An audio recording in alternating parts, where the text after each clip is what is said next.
Bismillahirrahmanirrahim. Assalamualaikum warahmatullahi wabarakatuh, teman-teman. Pada video kali ini, saya Afina Fitri akan menyampaikan materi dari Castellan terkait kesetimbangan fase terkondensasi pada subbab 15.5, yaitu senyawa dengan titik lebur inkongruen. Namun, tentunya kalian sudah mendengarkan penjelasan dari video-video sebelumnya terkait subbab 15.1 sampai 15.4. Oke, langsung saja kita bahas. Jadi, jika titik lebur senyawa berada di bawah titik lebur salah satu unsur, maka terdapat dua kemungkinan yang muncul. Yang pertama diilustrasikan pada gambar 15.12 yang menunjukkan setiap bagian diagram adalah diagram eutektik sederhana. Penjelasan yang lebih kompleks mengenai diagram ini ada dalam video sebelumnya mengenai subbab 15.4. Sedangkan kemungkinan yang kedua diilustrasikan oleh sistem kalium natrium yang ditunjukkan secara skematis pada gambar 15.13. Dalam sistem ini, kurva kelarutan natrium tidak turun cukup cepat untuk memotong kurva yang lain antara komposisi Na2K dan Na murni. Justru membelok ke sebelah kiri komposisi Na2K dan memotong kurva kelarutan lainnya pada titik C. Nah, pada titik C ini merupakan titik peritektik. Dalam hal ini, untuk sistem Na dan K, titik peritektik terjadi pada suhu 7 derajat Celcius.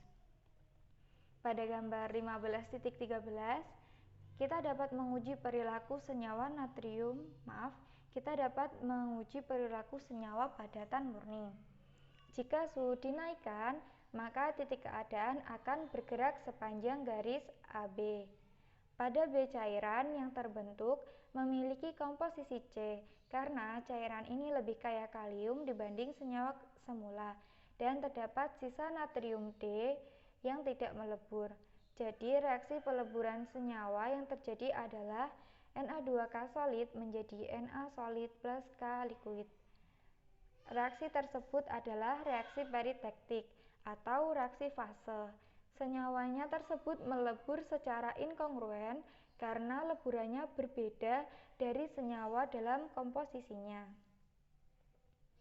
Masih terkait pada gambar 15.13, karena terdapat tiga fase yaitu Na2K padat, natrium padat, dan cair, dan sistemnya adalah invarian, maka saat panas mengalir ke sistem, suhunya tetap sama hingga senyawa padat melebur sepenuhnya.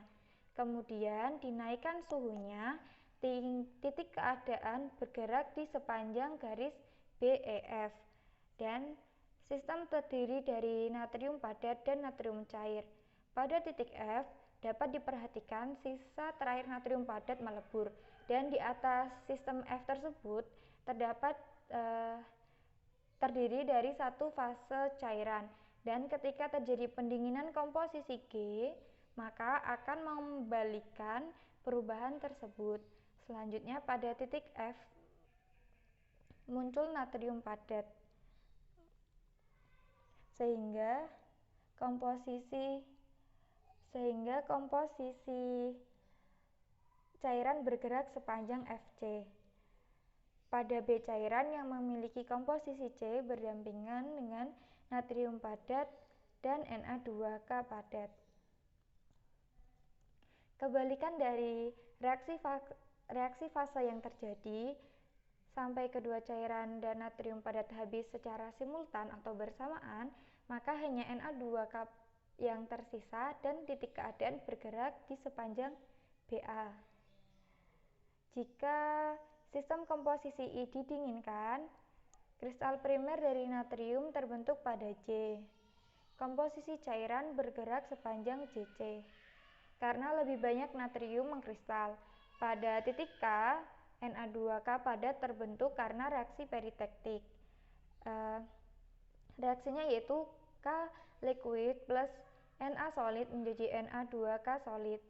Jumlah natrium dalam kondisi I tidak cukup untuk mengubah cairan C sepenuhnya menjadi senyawa, karena kristal primer natrium digunakan sepenuhnya. Setelah natrium digunakan, maka suhu akan turun, sehingga Na2K mengkristal, dan komposisi cairan bergerak sepanjang Cm. Kemudian pada L, merupakan garis pengikat yang menunjukkan bahwa Na2K cairan N koeksis dengan cairan M.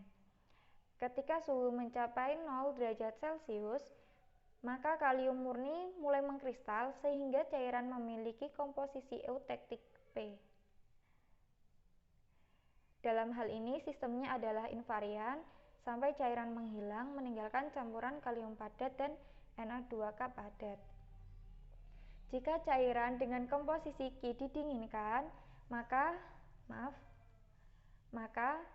kristal primer dari natrium terbentuk pada R.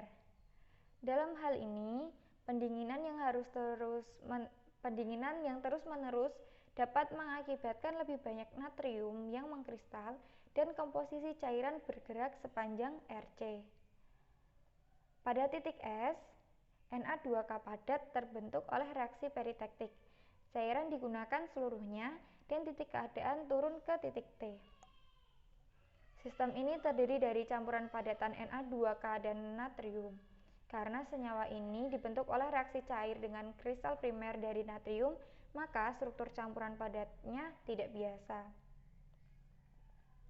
Gambar 15.14 ini merupakan ilustrasi langkah-langkah reaksi yang terjadi pada campuran akhir memiliki karnal kristal natrium primer dalam kulit senyawa.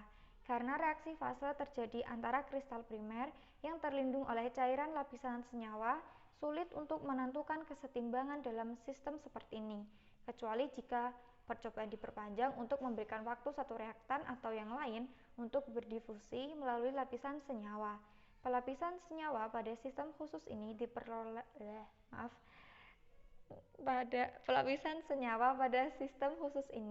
diperoleh berbagai komposisi paduan natrium dan kalium cair pada suhu kamar. Berikutnya kita akan membahas mengenai sistem natrium sulfat dan air yang membentuk senyawa dengan titik lebur inkongruen, yaitu Na2SO4 10H2O yang ditunjukkan pada gambar 15.15.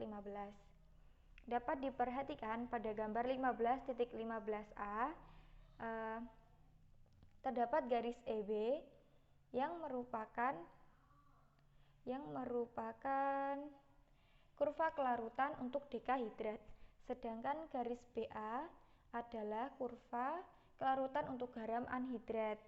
Pada gambar tersebut menunjukkan bahwa kelarutan dekahidrat meningkat sedangkan garam anhidrat menurun dengan naiknya suhu. Titik peritektik ini berada di titik B.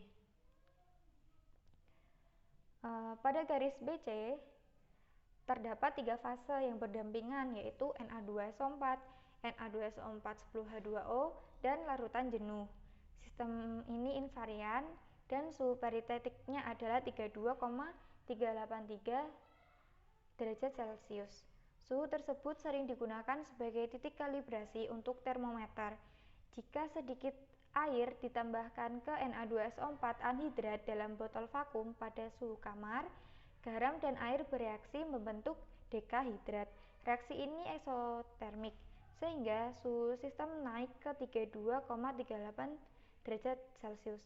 Pada saat ini suhu tetap selama terdapat 3 fase tersebut. Jika larutan komposisi tak jenuh G dipanaskan, maka garam anhidrat akan mengkristal pada titik F. Namun jika didinginkan, titik F-nya di atasnya titik G. Namun jika didinginkan, maka dekahidrat akan mengkristal di titik H. Pendinginan larutan hingga suhu di bawah H, maka heptahidrat akan mengkristal pada titik I.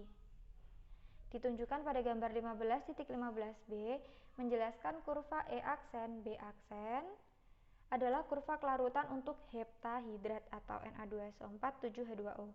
Dalam hal ini, Suhu periteknik untuk larutan jenuh garam heptahidrat adalah 24,2 derajat Celcius. Perhatikan gambar 15.15b. Terdapat garis putus-putus yang menunjukkan kurva untuk dekahidrat. Maka kurva kelarutan untuk heptahidrat terletak sebagian besar di daerah stabilitas larutan jenuh pada dekahidrat. Oleh karena itu, kesetimbangan antara heptahidrat padat dan larutan jenuhnya adalah metastabil. Sistem dalam keadaan seperti itu dapat mengendapkan dekahidrat yang kurang larut secara spontan. Cukup di sini pembahasan terkait materi kastelan subbab 15.5, yaitu senyawa dengan titik lebur inkongruen. Semoga mudah dipahami sehingga ilmunya dapat bermanfaat, dan jangan lupa tonton video-video berikutnya. Mohon maaf jika banyak kekurangan, dan terima kasih teman-teman. Wassalamualaikum warahmatullahi wabarakatuh.